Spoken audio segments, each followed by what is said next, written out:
Okay, so today we're going to kind of put together what we learned about the periodic table and how atoms try to become stable in order to talk about bonding and how different types of compounds occur.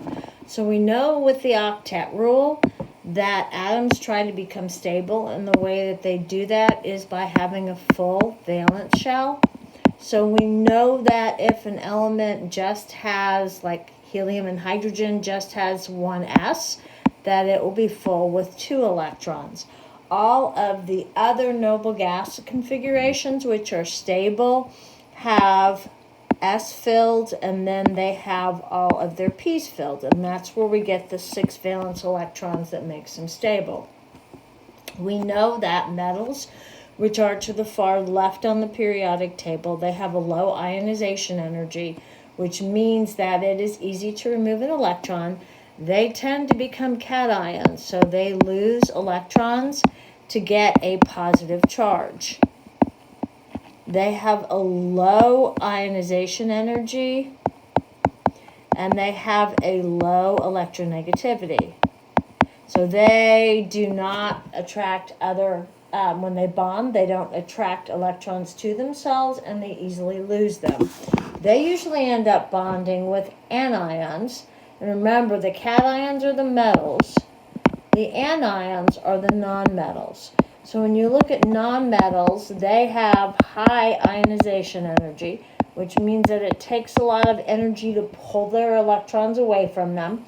They're smaller in size, so they're held tighter by their nucleus, and they have a high electronegativity, which means that they have the ability to attract electrons to themselves. So when they form an ion, their anion, they will gain electrons, and they will have a negative charge.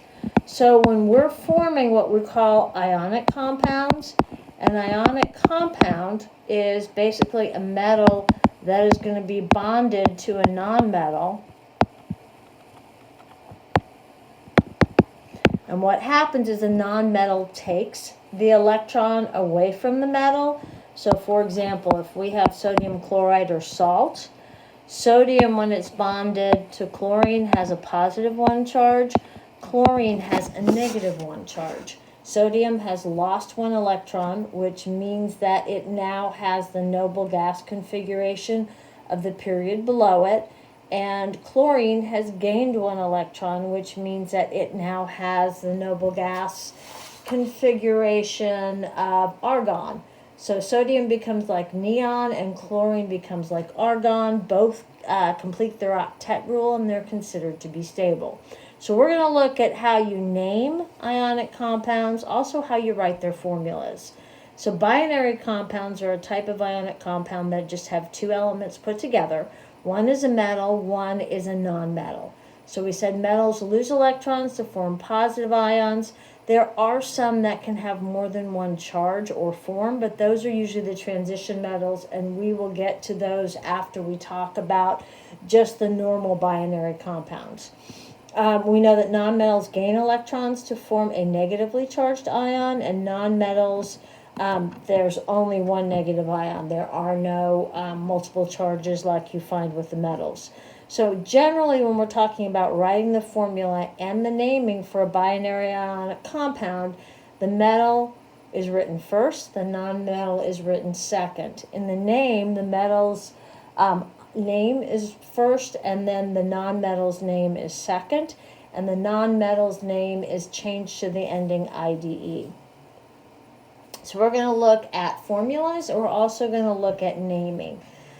So for example, if we look at calcium and oxygen, we know that calcium is an alkaline earth metal, so it has a positive 2 charge when it forms an ion. Oxygen has 6 electrons in the outer shell, so it's going to gain 2. So when we're looking at it, you write the positive and the negative ion. The number of electrons given by one needs to equal the number of electrons taken by the other. So usually what we do is what we call the crisscross method. We take the charge and it becomes the subscript for the other atom. Since these two numbers can be simplified to be 1, its formula is written CaO. Notice that when you're looking at that, calcium gives away 2 electrons, oxygen takes 2 electrons, so the number given and taken are the same. When you write the name for that, you're going to write calcium first because it's the positively charged, and then the anion you change to an IDE ending, so it becomes calcium oxide. So let's look at aluminum and chlorine. Aluminum is in column 3A, so it has a positive 3 charge. It loses 3 electrons to become like neon. Chlorine on here is a halogen. So chlorine has 7 electrons, so it gains 1 to become like argon. When you're looking at this, since aluminum has 3 electrons and chlorine can only take 1, I'm going to need more chlorine to take all 3 of aluminum's electrons. So when I crisscross the charge numbers, that tells me that for every 1 aluminum, I'm going to have 3 chlorine. So that means that I have 3 electrons being lost, and I will have 3 electrons being gained. So that's balanced. So that is going to be aluminum and then chloride. Always check to see if it's ionic because it has to be a metal and a non-metal. Barium sulfide. Barium is also a alkaline earth metal, so it will have a +2 charge. Sulfur, like oxygen, is in column 6, so it wants to gain 2. Those two are balanced, so it would be written as BAS, and that would be written naming as barium sulfide. Okay, so kind of the steps in naming it. You identify cation and anion. You name the positively charged ion first. The negatively charged ion is after it, and the ending of it is changed to IDE. And then you make sure that you have the charges balanced. So here are some of the common ions, and we just talked about that. Alkali metals have a +1 charge. Alkaline earth have a +2. Aluminum and its column becomes a +3. When we jump to 5A, 5A is going to gain 3 to become 8, so they have a -3 charge. Oxygen and everything in its group will gain 2 electrons to become 8, and then the halogens will gain 1 in order to get 8 in their outer shell. So we have sodium and chlorine. The cation is sodium, anion is chlorine. It becomes sodium chloride. Notice when you're looking at potassium sulfide that potassium only has 1 electron to give, and sulfur takes 2, so you need 2 potassium for every sulfur. Magnesium oxide, it's an equal give and take. Magnesium gives 2, oxygen takes 2, so it's MgO.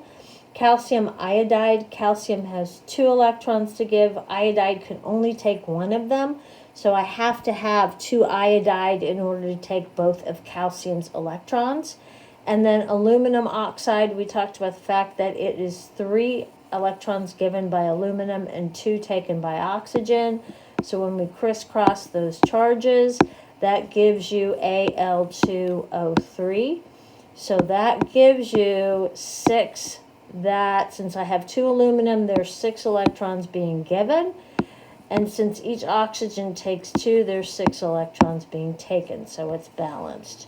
So let's go through a couple of examples. And we went through a couple of these, so I'm not going to go back through, or didn't we do magnesium chloride and some of the other ones already? So we'll look at calcium oxide again. Calcium is +2, oxygen is -2. It has a metal, it is neutral, so it becomes calcium oxide. You look at potassium bromide, the positive atom is potassium, the negative is bromine. It is a normal metal. It has a positive, or it has a balance of electrons given and taken. That becomes potassium oxide. Excuse me, potassium bromide.